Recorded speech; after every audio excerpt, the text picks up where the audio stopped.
Hi hello नमस्ते, मी पूजा. मी आणि बरंच काही या यूट्यूब चॅनलवर तुम्हा सगळ्यांचं अगदी मनापासून स्वागत करते. बघा, नेहमी काय होतं, आपण भातापासनं बऱ्याच वेगवेगळ्या रेसिपीज करतो. शिळा भात शिल्लक राहिला की त्याचे खूप सारे प्रकार आपण केलेले आहेत. पण वरण भात बऱ्याचदा सोबत शिल्लक राहतात, म्हणजे थोडंफार वरणही राहतं, भातही राहतो. अशा वेळी काय करता येईल हे मी आजच्या व्हिडिओमध्ये तुम्हाला सांगणार आहे. रेसिपी एवढी कमाल आहे की लहानांपासून मोठ्यांपर्यंत सगळे आवडीने खातीलच. पण आवर्जून अशा पद्धतीने वरण आणि भात एकत्रित शिळा राहिला तर नक्कीच तुम्ही हीच रेसिपी कराल.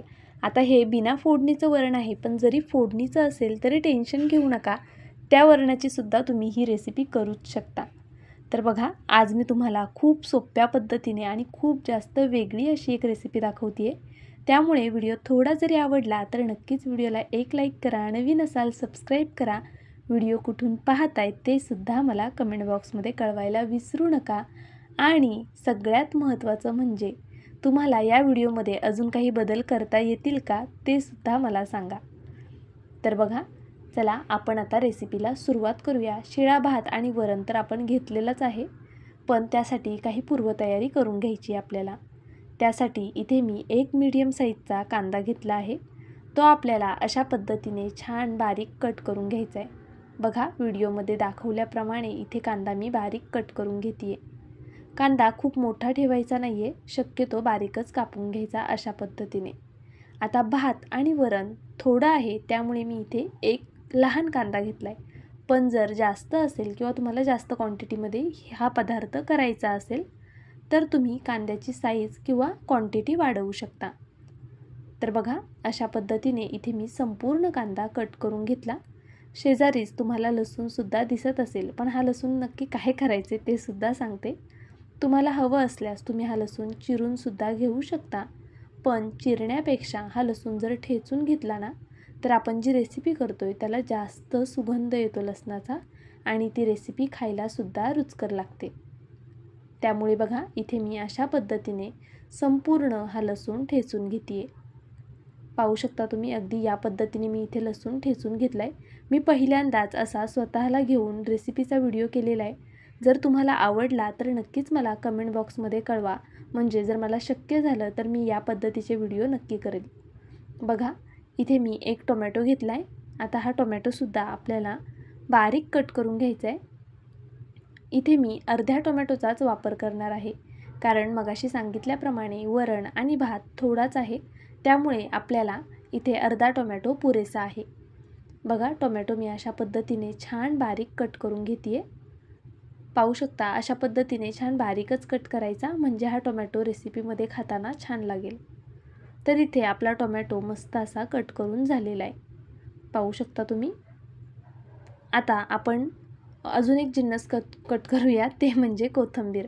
आता कोथिंबीर खूप महत्त्वाची आहे. कोथिंबीरीमुळे आपल्या ह्या रेसिपीला खूप छान अशी टेस्ट तर येणारच आहे, पण ती रेसिपी खूप सुंदर दिसणारसुद्धा आहे. त्यामुळे आवर्जून भरपूर अशी कोथिंबीर यामध्ये घालून घ्यायची आहे.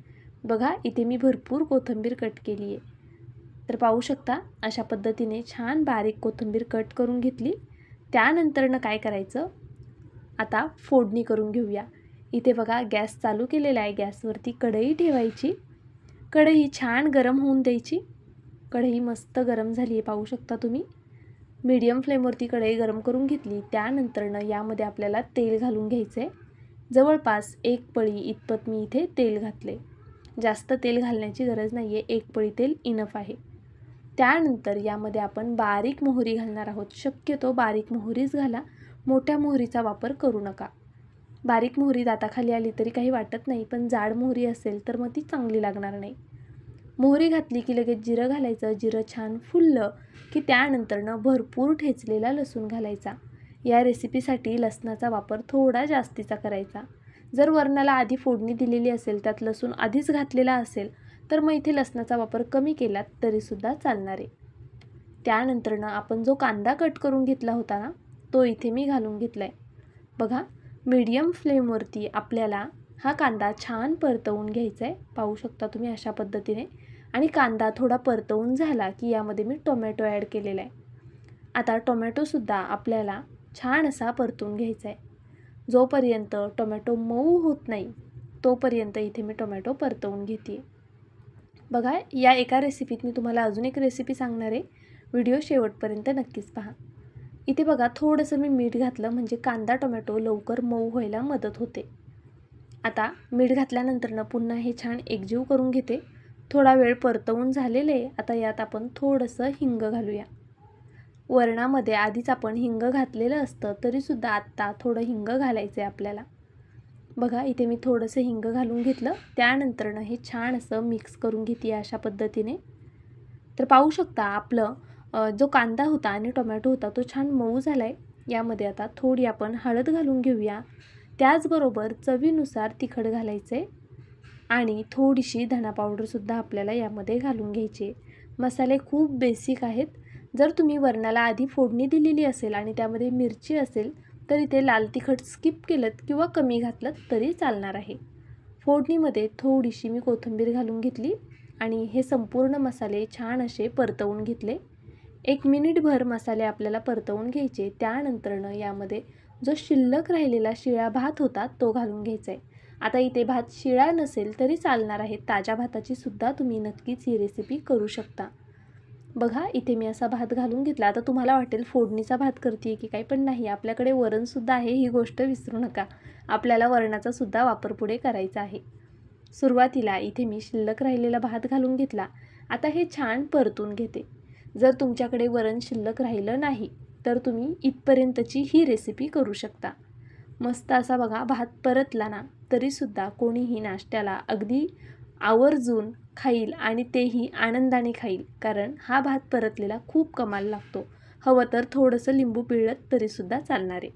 पण आपण आता ह्या भाताची रेसिपी नाही करत आहोत, आपल्याला वरणाचा सुद्धा वापर करायचा आहे. बघा, हे इथे शिल्लक राहिलेलं जे वरण होतं ते मी या भातामध्ये अशा पद्धतीने टाकलेलं आहे आणि आता हे छान असं मिक्स करून घेऊया. बघा, आत्ता जरा पातळ दिसतंय ना हे. थोडा वेळ आपण ह्याला 1-2 मिनटं बारीक गॅसवरती छान होऊन देऊया. म्हणजे बघा, नंतरनं छान असं दाटसर होणार आहे आपलं हे वरण आणि भात. पाहू शकता तुम्ही. आपण हॉटेलमध्ये गेल्यावर बघा बऱ्याचदा डाळ खिचडी मागवतो. काही वेगळं नसतं यापेक्षा, त्यामध्ये खूप कमाल होते. अशा पद्धतीने जर तुम्ही डाळ खिचडी केली तर शिल्लक राहिलेला भात आणि डाळीपासनं जर हा पदार्थ तुम्ही केला ना तर ताज्या भाताचा आणि वरणाचा सुद्धा तुम्ही हा पदार्थ नेहमी करायला इतकी सोपी आहे. वरणाला आपण फोडणी देतोच ना, अगदी त्या पद्धतीने फोडणी दिली. फक्त एवढंच की कांद्याचा वापर केला आहे आणि काही वेगळे मसाले थोडेफार घातलेले आहेत. बघा, मस्त अशी अप्रतिम आपली ही एक प्रकारची डाळ खिचडी तयार झाली आहे.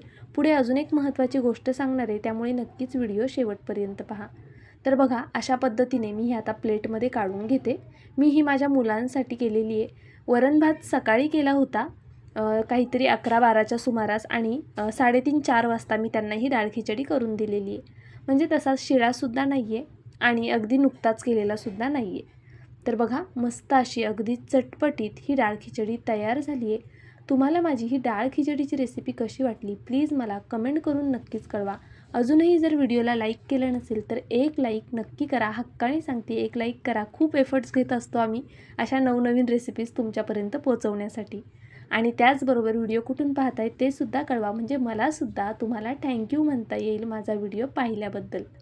बघा, मस्त अशी ही पौष्टिक डाळ खिचडी तयार झाली आहे. पाहू शकता तुम्ही, अगदी मस्त दिसते. हॉटेलपेक्षाही छान झालेली आहे. आता मी पुढे एक महत्त्वाची गोष्ट सांगते तुम्हाला. इथे हा पापड आहे बघा, हा रवा आणि बटाट्याचा पापड आहे. कदाचित यापूर्वी तुम्ही हा पापड कधी केला नसेल किंवा पाहिला नसेल, पण आपल्या चॅनलवरती मी ही रेसिपी आधीच अपलोड केलेली आहे. अजिबात तेलकट वगैरे होत नाही आणि छान खुसखुशीत होतात. तोंडात टाकताच विरघळणारे हे बघा अगदी पातळ असे पापड कसे करायचे त्याची रेसिपी मी अपलोड केली आहे. पाहिली नसेल तर नक्की पहा. छान फुलतात सुद्धा आणि मस्त लागतात. तर बघा, मस्त असे हे पापडसुद्धा आहेत. ह्या डाळ भातासोबत किंवा डाळ खिचडीसोबत तुम्ही हा पापड खाऊ शकता. रेसिपी कमेंट बॉक्समध्ये देते, डिस्क्रिप्शन बॉक्समध्ये देते. नक्की एकदा चेकआउट करा. जर कमेंट बॉक्समध्ये नसेल तर तिकडे देऊन ठेवते, एकदा चेकआउट नक्कीच करा. तर बघा, आपली ही डाळ खिचडी तयार झाली आहे. सोबत जर लोणचं असेल तर अजूनच मजा येईल आणि वरतून जर तुपाची धार सोडली तर अजून छान लागेल. तर चला, माझा आजचा व्हिडिओ तुम्ही संपूर्ण पाहिलात त्याबद्दल खरंच खूप मनापासून धन्यवाद. उद्या अशीच एक छानशी रेसिपी घेऊन पुन्हा हजर राहीन. बाय.